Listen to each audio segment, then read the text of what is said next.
But it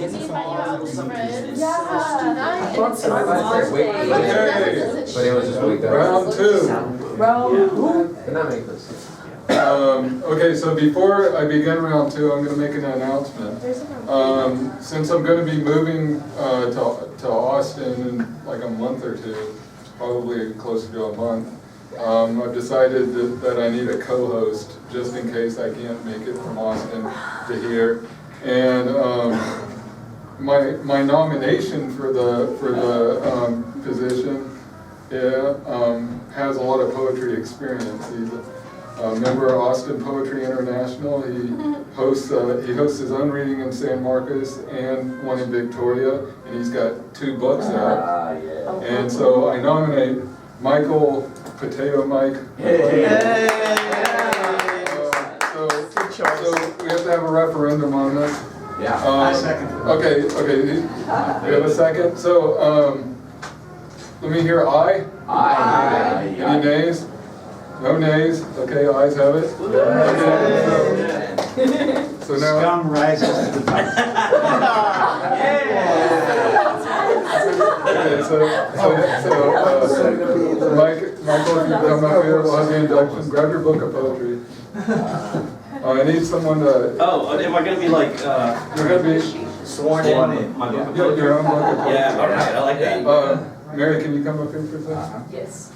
Use your notebook too. Oh, okay. Okay, that one. Okay. Just go. Okay, so she holds that. But bring your beer because we don't drink the word presidential. Okay. Should I like undo my? No. Okay, put your hand on your poetry. Sorry, I'm opposed. It doesn't matter. Ah. Okay. Do you, Michael Potato Mike McClanahan, promise never to cancel this poetry open mic? Do you promise to be reliable, to promote the development of this poetry night, and the proliferation of poetry in San Marcos? I do. Okay. All right. Okay.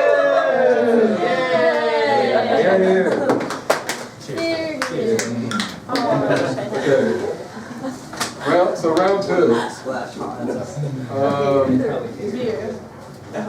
And then we'll figure out how we're going to do the co-hosting thing starting next week. Round two, Tom. Baby. Happiness. Is happiness forgetting or is happiness remembering? Happiness as forgetting. Selectively editing this so a slant of sun ray is a fog of your abandoned love, dispelled, and a moment's solitary, a gift from unknown goddess. My burglar poet drunk said he survived prison by treating it as a monastery to learn from inmates. When bird novelist despaired at long flying distances among strangers, I shared with her this metaphor of life. Now we still travel amongst those we do not know. Advice a blessing, a wish for another survival, free as clothes, expensive as perfume. Whether or not we wish, we will forget, and we will be forgotten. Thus the need for clothes, perfumes, and chocolates. We know they will all die in time or be broken. We tend to forget they are us. I take all advice from strangers and hand some back carte blanche. But the happiness in remembering. By now you have adjusted to this false spring, this mutable weather pattern. Yet still these certainties, daylight and dusk, cold rain and buds that rise towards a hidden sun, seed crops that want to rise in green votes, city deserts bursting with weeds that want only to be green, golden, glorious gardens, flowers spring surprised from unexpected angles by the side of roads and houses. Tell me, how comes this? We thought cold polar vortex had frozen us. Now we burst brilliant. We are, as nature is, anarchist. Soon heat and green and buds and blossoms will return. Soon light and warmth and sunshine will come back. Meanwhile, we can watch the passing of light, shade, cloud and shadow, and wait for seasons to repeat.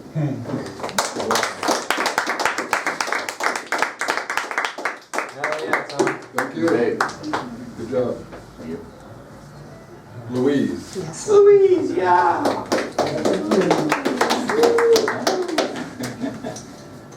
Shirley Temple was probably the quintessential child star.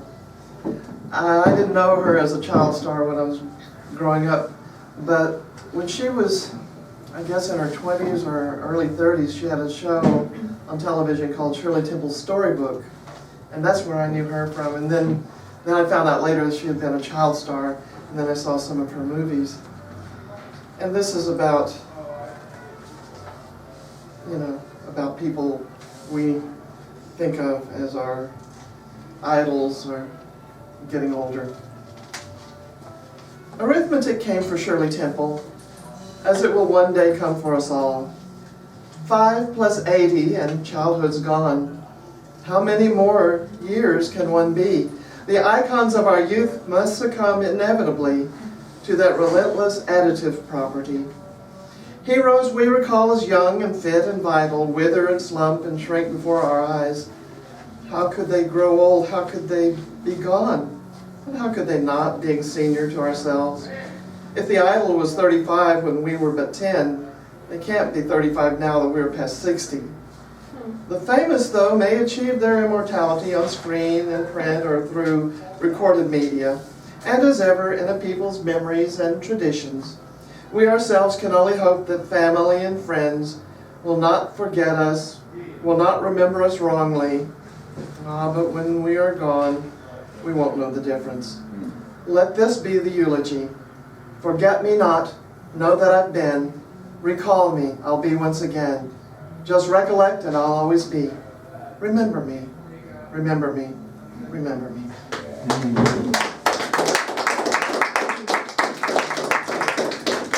Thank you.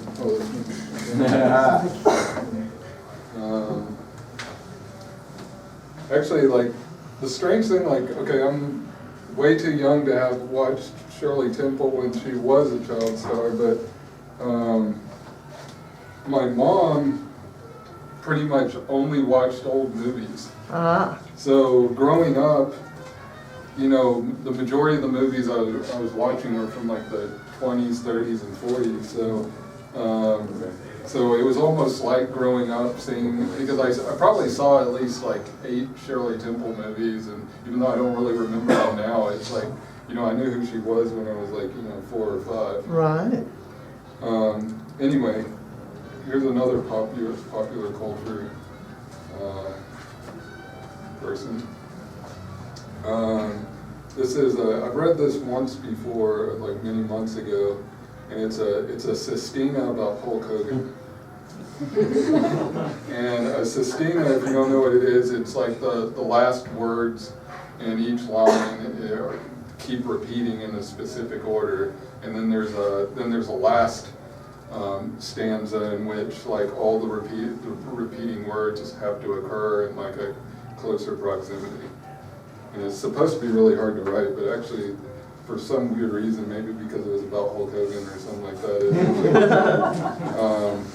it's that hard to write this. It's called Still Live with Sunrise. The name of this painting is Hulk Hogan, Still Live with Sunrise, painted by Andy Warhol's grand-nephew with sand, oil paint, glass shards, Sharpie, gummy bears, sugar, and fool's gold. However, the frame is forever disappearing and reappearing, while Hulk's fool's gold eyes seem to grasp a lonely tear drop. Oddly, the sun is a sugar-coated gummy red and now covered in ants, said the lifeless like still life curator gesturing at the ants. The subject's emotion is in perfect harmony with the sunrise, a recurring motif in Warhol the Younger's work.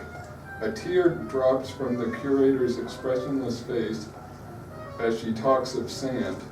Her words, blurring as they space out, have a habit of reappearing. My brief dream has a Leonardo punctuated with gummy bears and fool's gold. But certainly there's some profit in cornering the market in fool's gold, especially if I destroy 90% of the supply, increasing its value. Ants fall off the sun onto my shoulder, like Icarus, but reappearing as another ant, as if by brilliant design, takes its place in sunrise. All this time I've been mocking this painting when my head has been in the sand. It's an aged wrestler's anguish with the repetitive rise and fall of fame. The tear represents the epic cycle as meretricious, But besides the tear and the ants, if you notice, the title of the work is The Real Gold. The word still life has replaced still life. Hulkster in the sand, on his knees, teary-eyed under an apocalyptic red sun dripping in ants, wants us to desperately know that he is still alive, just like these ants on the sunrise. This repeating Icarus cycle in tandem with the disappearing and reappearing electronic art frame tells us that Hulk Hogan will return to the ring, reappearing after a brief retirement and reclaim his championship belt. A tear develops in my eye as I finally understand art, as if it were my own ant-covered sunrise. I noticed that the curator and art folk had moved on to the Scythian gold jewelry exhibit. Tamerlane's gold, scourge of God. I think Warhol's ants might become the scourge of this art museum, eventually. Sand, perhaps, because I think it's ruining the polish on the floor. The sand on the floor may be deliberate as it places us in the Hulkster's reappearing and disappearing world. He is on the sand and so are we. We too could tear our way from defeat and emerge victorious again and again. Napoleon, an ants man if there ever was one, had similar thoughts of grandeur after defeat. Sunrise would kill him if he, like Whitman, could not send sunrise out of him. The gold of optimism shines like sand or fool's gold when reappearing in our sunshine, minus the ants, but perhaps with a tear. Speaking of this, I wrote this before it happened, but I ended up getting a Facebook, before the event I'm about to say, not writing it before the poem. But I got a Facebook news feed that said that Hulk Hogan was returning. So this wasn't written for that. This was actually written before that. Okay, Virginia.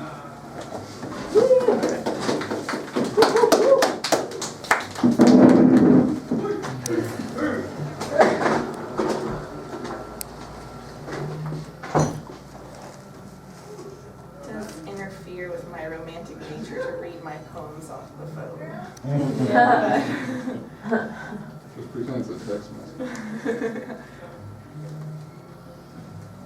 The birds weren't singing. Their homes protected and guarded.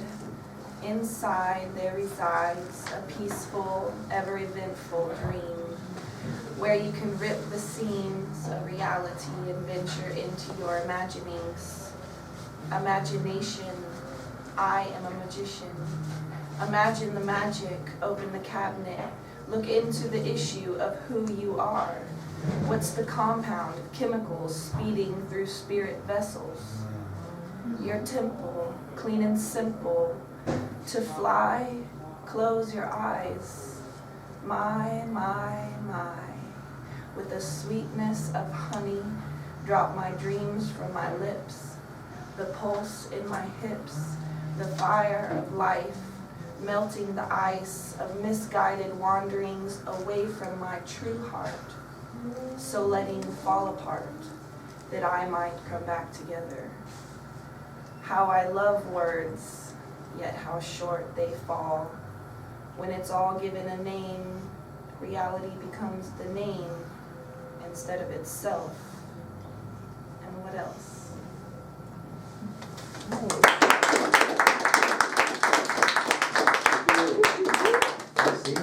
Jamie. This one will probably be longer than 4. Brace yourself. My number one fan. Is this one 3 lines? What?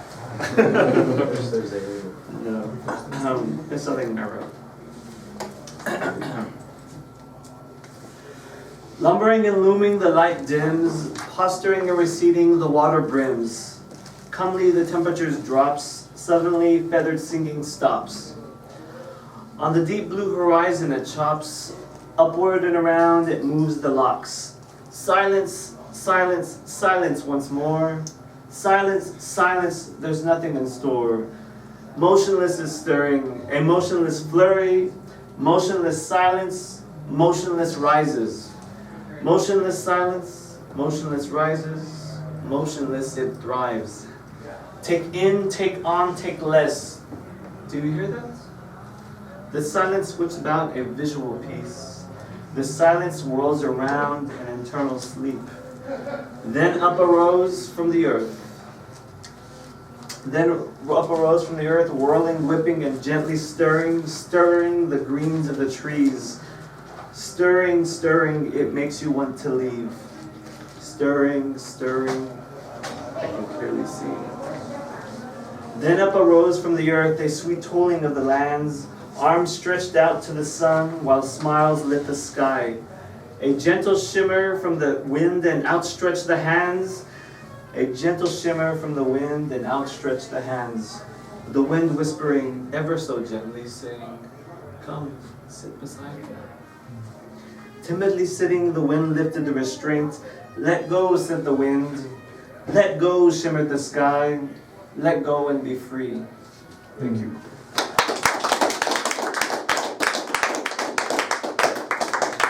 Thank you. Daniel.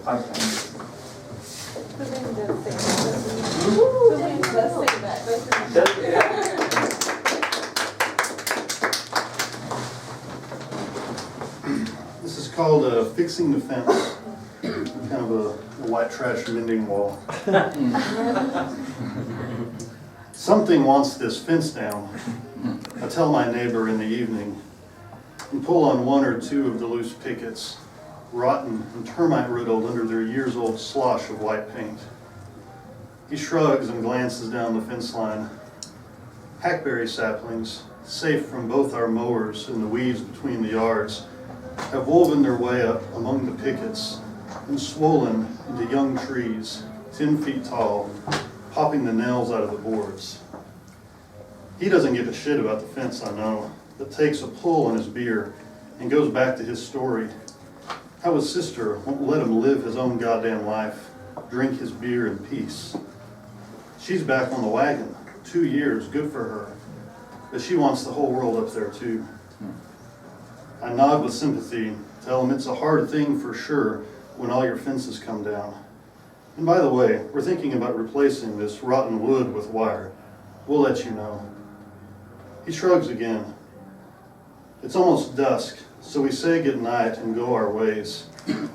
As we shake hands, I see again the tattoos on his forearms, black outlines filled with color as in a child's book. We'll speak again in 2 or 3 months, maybe. And walking up to the house, the sky behind flushes orange and pink as the sun extinguishes itself.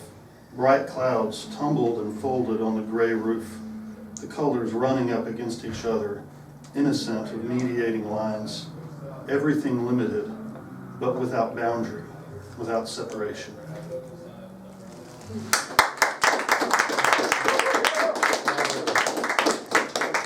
Thank you, Daniel. Here, here. Ray Hatch.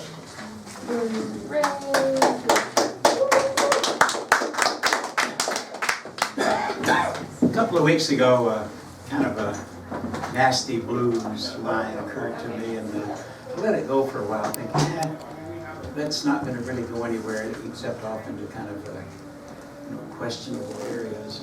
And then I remember something that Zorba the Greek said, that the only unforgivable sin is to say no when a woman invites you into her bed. And I thought I would add to unforgivable sins to say no to a poem that wants to be written. So anyway, here it is. Wrap your sweet legs around me, baby, but don't squeeze my ears too tight. Yes, wrap your sweet legs around me, baby, but please don't squeeze my ears too tight. As I savor the earthy tang of your heavenly ooze, I want to hear your breathless words, announcing your arrival on the outskirts of nirvana. I want to hear your incoherent mumblings and groans as you climb the steep steps of the central pyramid to its peak and lift off into the heart of infinity. I want to hitch a ride on your rocket, and together we'll explore galaxies near and far until we explode in the Milky Way. Yes, wrap your sweet legs around me, baby, but please don't squeeze my ears too tight. Are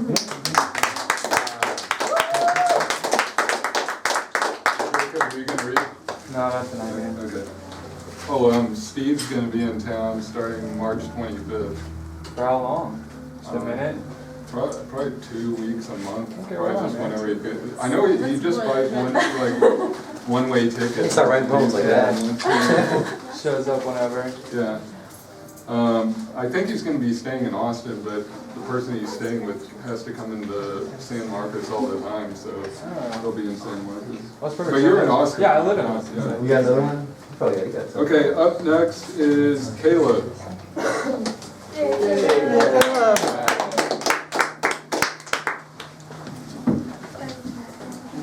Yeah, so cool. I'm enjoying myself.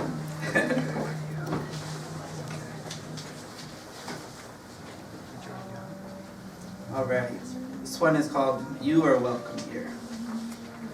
There is an unjust surprise, so to speak, as if there were any other way to walk with the impossible, to take only one step forward, without knowing that it is so much easier just to take one step back. But it was never a subject worth discussing. When the words fail to be alive, when the end game is simply just to survive. You, that one way forward to a backseat welcome, and I with the eyes for the simplest things, on a one-way trip to anywhere but here, because my heart says there's no limit to staring at the sun, but my hands know exactly what to fear. Hope is such a dirty, beautiful word, like explosions meant for safety, but nowhere to rest your head from the rain. I could never truly understand just how to explain the difference between forever and right now, because where one is weak, the other is broken, in such a perfect way that it all seems to make sense of things. Why would it always have to make sense? Because it really is truly so much easier just to walk backwards. But then again, you would never end up anywhere. There is almost a love for this confusion, that these whispers so confidently sing a song about forgiveness. I don't know what exactly to become of this, but I've never felt more powerful than when I make the choice to. Because my two-timing friend, I could have sworn that I showed you the door, but somehow you and I both know it will always be open.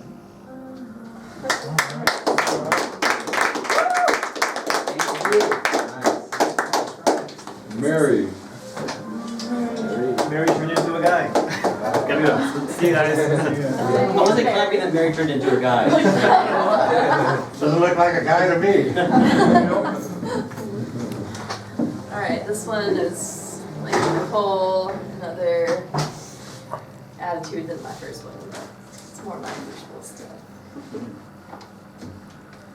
Every little second I got, I'm gonna take to see what kind of rhymes my brain can make. Taking all the bacon, now your tummy aches. Faking all the loving, now you got a heartbreak.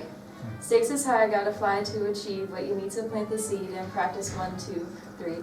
I'll see you later up in the first place where the space is limited. Grace ain't just giving it, you gotta be living it, working hard, getting it. No time for sitting if you try to be winning. So keep the wheels spinning and don't leave you grinning. Lost in the whirlwind.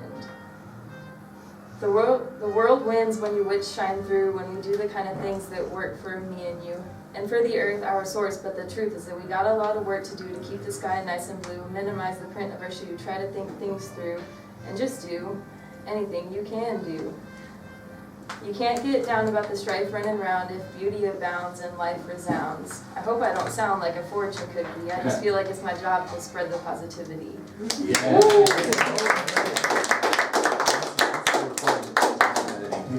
Is Mark still here? Mark is still here. Okay, are you gonna read it again? Sure. Okay.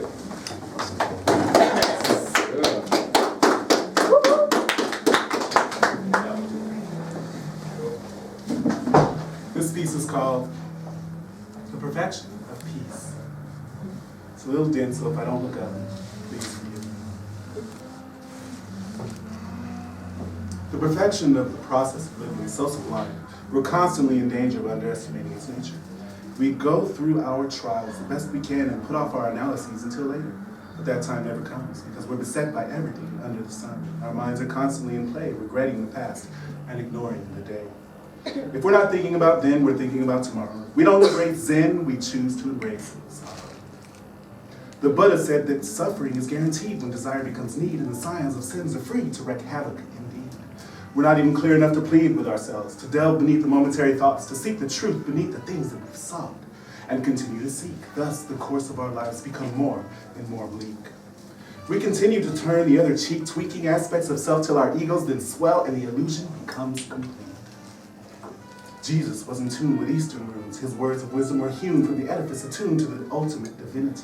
He was one expression of the spiritual trinity encompassing the expanse of the all, presented to sinners enthralled to what in effect amounts to the rejection of sex. The various cults that misappropriate vital energy, creating synergy that siphons the soul and diverts our true goals and energetically feeds monsters and vampires and ghosts. Doses of Christmas future, the remedy is spiritual suture that closes the wound, bringing emotions in tune, silencing minds that won't still, allowing space for goodwill. It all comes down to taking the time to silence the mind. That's it in a nutshell. The bells of clarity can only ring if we can hear them. The heavenly chorus can only sing if we listen. Glistening pearls of wisdom glint in the gloaming. Bubbles like froth foaming and bursting on the shores of the sea. Each droplet a whirlwind, each atom within hurtling through infinite voids. Each potentiality employed in the manifestation of the all. Sadly to say, we make the choice to stall. We make the choice to fall. And that is all as it should be. Becoming more aware of the moment, we notice the magic, we notice the tragic often leads to more blessings. The depressing and distressing, expressing our progression. Mind becomes clear as compression becomes dear, as mental control leads to peace, recognizable as cheer. It's not really, it's no state of being, it is being in between when your slates become clear. Peace becomes the norm, and you no longer react to every storm. You realize that thunder and lightning are good, now that the storm within is understood. And eventually, you began to notice the moments again, like we did when we were kids. The beauty of breath, the goodwill that kindness foments, the inevitability of death. The perfection of peace in the onset of emotional and spiritual surcease. This is the goal that was ours from the start. We paid the heavy price of life so that wisdom might impart itself unto us in the meantime. This is the whole reason we left the divine. Not so sublime once you remember what to do. The question then becomes, can you? Thank you.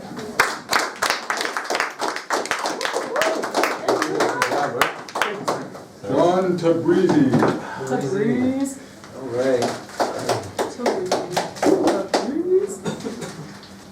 So last time I was here, I came back visiting my family in Iran, and I read a poem called Jungles. It was about like what I saw in Iran and stuff. So Tom, you weren't here to see that, unfortunately. But it's all right. I got another one for you that I wrote in Iran. And this one's in Persian as well as English. So I was wondering, is it cool if I read a double language poem? Yeah. All right. Now, if you want to like quote me on all the exact things on the Persian, I'm still learning Persian. Like, it's not all going to be exactly perfect. We're all gonna Yeah, right. Well, we got the camera mistake. Exactly.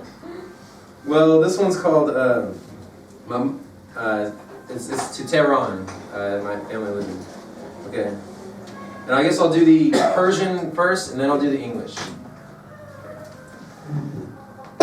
Zan man hamishe ra dar dunya digar hast. My mind is always in another world. Dunyay shoma, your world. Dunyay shoma yek ta'am gereftan hast. Your world has a gripping flavor, a richness. Chon kasi bayet talke imtan kon ta shirin midaned. For one must taste bitterness to understand the sweet. Dunyay shoma tariki hast. Gablan tariki bud. Your world has history before history. Shair az shorat bishtar az siyasat madar. Poets of a more fame than politicians. Farhang hich kas dar asmish shega rosh nemikanad. Culture that is impossible to grow in a laboratory. Vale ana aram dar nasleha bozorg mi shaved. but that is slowly inched through generations. Yek Yedonya as Sabr, a world of patience. Ke Taruf Sonof as, where Taruf is the custom. Taruf, I gotta explain that, is where people die nice, say like, hey, would you like some tea? He's like, no, thank you. You gotta ask them 3 times, and the 3rd time they'll say, okay, yeah, I'll have some tea. They do that still, and it causes a lot of problems for a lot of people. In fact, a lot of people hate that custom now because it's just like, you can understand it makes stuff a little bit slow. That chai hamishe bayet goftegu, and chai is always for the conversation. Chai is your tea. Donya yeshoma jadu as har monasetbat hast. Your world has magic for any occasion. Vaz salih ziyad as khahat ahmed, and for many years to come. Awesome. Yeah. I should have practiced it a little bit more before I came up here. I'm sorry if I. That's Actually, that was really cool. Next time I'd probably read it straight through with the Persian first. Yeah, I think that would have been better. Yeah. I think that would have been better. Yeah, the only word I think I learned through your reading it was hast is have. Yes. But I was trying to pick up the other one. Donya was also world. Oh, Donyal? Donya. Yeah, I was trying to listen to the ones that were repeating the most, but that's the only one that really stuck out. Up next. Wait, is there anybody else that's going to read that as a read yet? No? Okay. So ending round 2, and then we'll take a final 10-minute break, and then start round 3. Michael's ending this round as well. Yeah. Glasses in there. This is another one I read at the Texas Wild Rice benefit that we had this past Monday. Just really awesome. Jonathan was the host. If you weren't there, I feel really bad for you. But, you know, so you're getting a little bit of it right now, so I don't feel that bad. So I saw a documentary a long time ago. Twice. I saw a documentary on, have you all heard of Current TV? Al Gore started this channel, and like when it first came on cable, it was all user-created content. People would upload it, and then they would get voted on, and it was all these little mini documentaries and stuff like that. Super awesome. I really wish they would have stayed with that format. And they got Keith over. It just became something else after that. I don't know what happened to it. Anyway, I saw a documentary, and this is, years later, I remembered it. So this is called This Too Will Melt. Last night I saw a documentary about an ice sculptor from far up north. A nondescript fellow that created art from that which is too cold to be held on for too long. For years before, and surely for years to follow, he carved out what he saw with closed eyes and open ideas. He etched out what he felt with a searching heart, all from cold's jealous grip. On this particular day, he created a dragon that burst from the ice ready to challenge the hero of the story. He created a sword, ready to pull from an azure stone to give strength to the willful. And he created a rose with all the wrinkles of a rich life, ready to afford the resilient. He would spend all day creating these unique totems. Then he would abandon them outside and go off to bed bone tired, knowing well that tomorrow they will melt. They will fade away nearly towards never. And that all of this only adds to their value. They say his sleep is worth millions. He refuses to put a price on it.